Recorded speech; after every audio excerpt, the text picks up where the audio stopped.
They're proud, they're patriotic, and when many U.S. service members get married, they want that reflected in their weddings.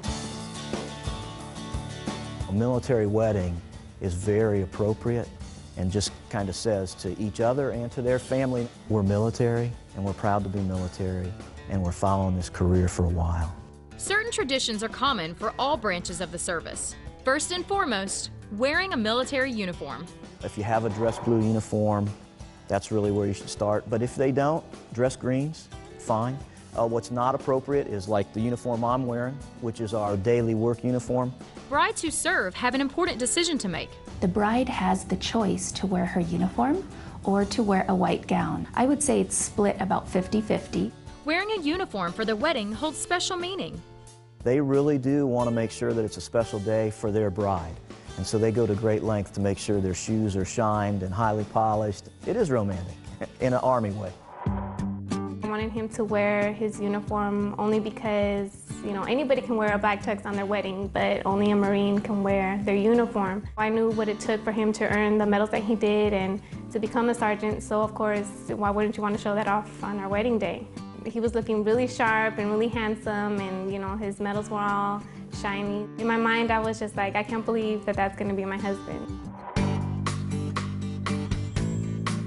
Another impressive tradition is the saber arch. Normally we have like 6 guys and they're all carrying a saber and they make an arch out of their swords.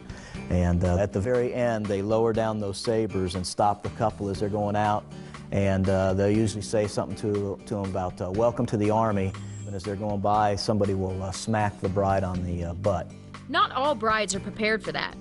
Victor and Kathy Macias married at Fort McPherson, Georgia in 1983. And Kathy still remembers that moment. They gave me a little swat and I spun, I kind of jerked my head around, was wondering what that was. And then everybody was laughing. A sword is also the key factor in another military wedding tradition, cutting the cake. And be warned, there's a trick to it. Because the saber is so long and it's a ceremonial saber, so it is dull, it was a bit difficult. There are some special considerations unique to military weddings, like etiquette.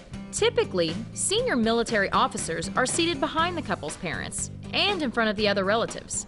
And of course, couples planning a military wedding have to expect the unexpected, like last-minute deployments. They either have to decide, okay, I'm going to move up the wedding date and get married, or I'm going to wait until I come back. And that's sometimes a harsh reality for a young bride or a young groom.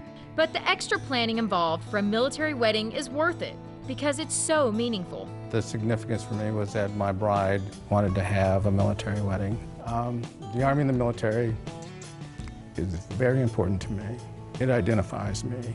It is because of the Army that I married this wonderful woman. And by her asking me to have the military wedding, it showed that she too was willing to accept the commitment I had made to the military and to our great nation. Also the commitment we had to each other.